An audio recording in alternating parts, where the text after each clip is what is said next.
بسم اللہ الرحمن الرحیم۔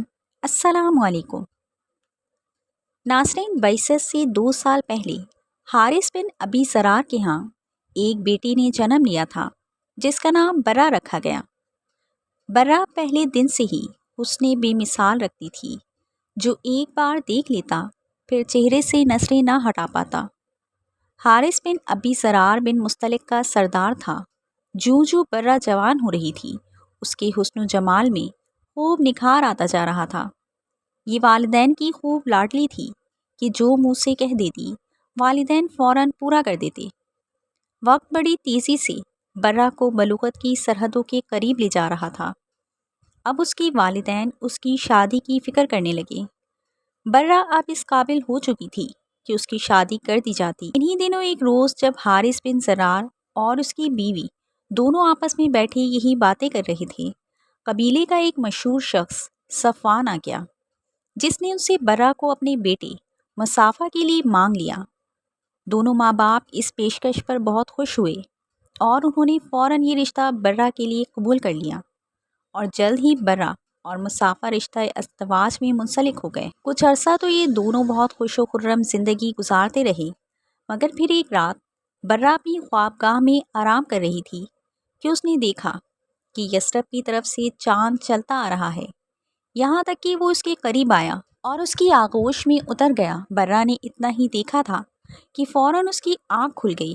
وہ خواب کے بارے میں سوچنے لگی کہ اس خواب کی کیا تعبیر ہو سکتی ہے۔ یثرب میں تو اس وقت محمد صلی اللہ علیہ وآلہ وسلم کا دین عروج پر ہے، تو کیا یہ چاند محمد صلی اللہ علیہ وآلہ وسلم ہے؟ نہیں، ایسا نہیں ہو سکتا۔ میرا شوہر، میرے والدین اور میرا قبیلہ تو محمد صلی اللہ علیہ وآلہ وسلم کا بہت بڑا دشمن ہے، یہ کیسے ممکن ہے؟ برا نے اس خواب کا ذکر کسی سے نہ کیا، مگر نہ جانے دل میں اس خواب کی کیا تعبیر لی اور مسکرا دی۔ جب اگلی صبح اٹھی تو چہرہ جیسے پہلے سے بھی زیادہ حشاش بشاش تھا۔ برا کے شوہر مصافہ نے پوچھا، کیا بات ہے؟ آج تم خلاف معمول خوش نظر آ رہی ہو۔ برا نے شوہر کو اصل حقیقت نہ بتائی اور بات کو ٹال دیا۔ انہی دنوں برا کے والد حارث بن زرار نے مدینہ پر یلغار کی نیت سے تیاریاں شروع کر دیں۔ وہ اور اس کا قبیلہ مسلمانوں کی بڑھتی ہوئی طاقت کو کسی صورت قبول نہیں کر سکتے تھے۔ بس جیسے ہی انہوں نے جنگ کی تیاریاں شروع کی، اس کی خبر پیغمبر آخر الزماں حضرت محمد مصطفیٰ صلی اللہ علیہ وآلہ وسلم تک بھی پہنچ گئی۔ آپ صلی اللہ علیہ وآلہ وسلم نے قریب 1000 مجاہدین کے لشکر کے ساتھ بنی مستلق کی طرف کوچ فرمایا، اور اس سفر میں آپ صلی اللہ علیہ وآلہ وسلم کے ہمراہ ام المومنین حضرت عائشہ رضی اللہ تعالیٰ عنہ اور ام سلمہ رضی اللہ تعالیٰ عنہ بھی تھیں۔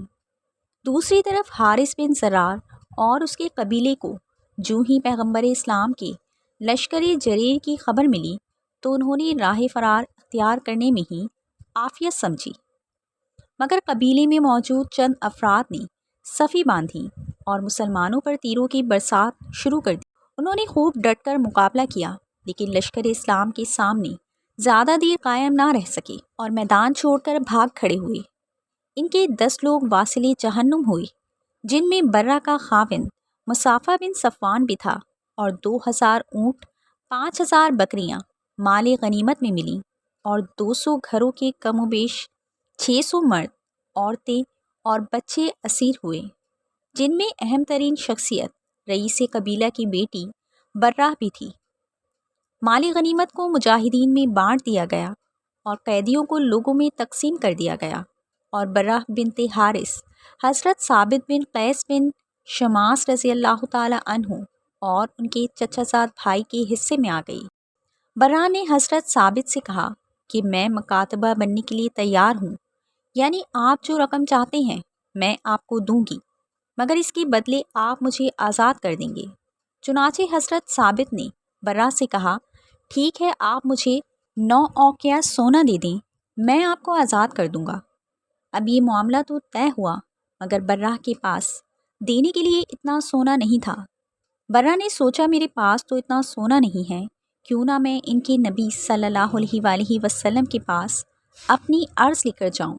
پس برہ نے یہ سوچا اور نبی اکرم صلی اللہ علیہ وآلہ وسلم کے در اقدس پر جا دروازہ کھٹکھٹایا، یعنی برہ اب اپنے خواب کی تعبیر کی طرف بڑھ رہی تھی۔ ام المومنین حضرت عائشہ رضی اللہ تعالیٰ عنہ فرماتی ہیں، وہ نہایت حسین و جمیل دوشیزہ تھیں، نگاہیں اس پر جم جاتی تھیں۔ جب وہ رسول اللہ صلی اللہ علیہ وآلہ وسلم کے پاس اپنی قسطوں کی ادائیگی میں مدد لینے کے لیے آئی اور جب وہ ہمارے دروازے پر آ کر کھڑی ہوئی تو مجھے بہت بری لگی، کیونکہ مجھے یقین ہو گیا کہ رسول اللہ صلی اللہ علیہ وآلہ وسلم جب اسے دیکھیں گے تو آپ کو بھی وہ چیز ضرور دکھائی دے گی جو میں نے دیکھ لی ہے۔ چنانچہ وہ کہنے لگی، اے اللہ کے رسول، میں حارث کی بیٹی برہ ہوں، میرا معاملہ آپ صلی اللہ علیہ وآلہ وسلم سے پوشیدہ نہیں، یعنی میں مفتوحہ قبیلہ کی قیدیوں میں آئی ہوں۔ میں نے اپنی آزادی کے لیے قسطیں مقرر کروا لی ہیں۔ میں آپ صلی اللہ علیہ وآلہ وسلم کے پاس اس لیے آئی ہوں تاکہ آپ میری مدد کریں۔ رسول اللہ صلی اللہ علیہ وآلہ وسلم نے فرمایا، تو تیرا کیا خیال ہے اگر تیرے ساتھ اس سے اچھا معاملہ طے ہو جائے؟ کہنے لگی، وہ کیا ہے؟ فرمایا، میں تمہاری قسطیں ادا کروں گا اور تجھ سے شادی کروں گا۔ برہ کو تو جیسے اپنے کانوں پر یقین نہ آیا، فوراً وہ خواب ذہن میں تازہ ہو گیا۔ برہ نے ایک لمحہ بھی سوچے بغیر کہا، مجھے منظور ہے۔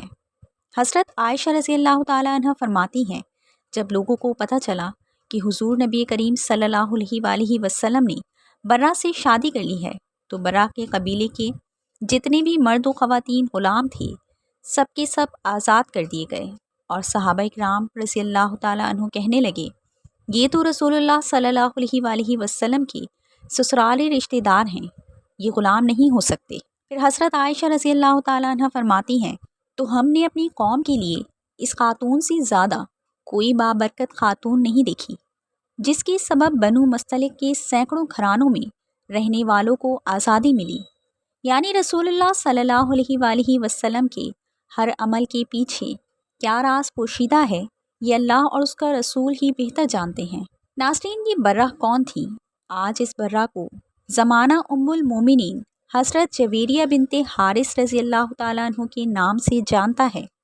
ایک دوسری روایت میں ہے کہ آپ رضی اللہ تعالیٰ عنہ کے والد حضرت حارث بن زرار نے بھی اسلام قبول کر لیا تھا، اور رسول اللہ صلی اللہ علیہ وآلہ وسلم نے آپ کے والد کو حضرت جویریہ رضی اللہ تعالیٰ عنہ کے نکاح کا پیغام بھجوایا تھا۔ برہ کا مطلب نیکی اور احسان ہے، لیکن اس لفظ کے استعمال سے منفی معنی بھی نکلتے ہیں۔ بقول حضرت برہ بن عازب رضی اللہ تعالیٰ عنہ، حضور نبی کریم صلی اللہ علیہ وآلہ وسلم اس نام کو مکروہ جانتے تھے، اور اس بنا پر برہ کا نام بدل کر جویریہ رضی اللہ تعالیٰ عنہ رکھ دیا گیا۔ اس کے بعد حضرت ام المومنین جویریہ رضی اللہ تعالیٰ عنہ کے تمام بہن بھائی بھی دولت اسلام سے مالا مال ہو گئے تھے۔ سیدہ عائشہ رضی اللہ تعالیٰ عنہ فرماتی ہیں کہ جویریہ رضی اللہ تعالیٰ عنہ بڑی شیریں، موزوں اندام، ملیح اور صاحب حسن و جمال عورت تھیں، جو کوئی دیکھتا فریفتہ ہو جاتا تھا۔ ظاہری حسن و جمال کے علاوہ آپ باطنی حسن سے بھی مالا مال تھیں۔ بڑی زاہدہ، متقیہ، راست باز، عبادت گزار، قناعت پسند، مجسمہ صبر و رضا اور ذکر و تلاوت میں یکتا تھیں، اور یہ سب خوبیاں آپ کو رسول اللہ صلی اللہ علیہ وآلہ وسلم کی بدولت اور تعلق سے میسر آئی تھیں۔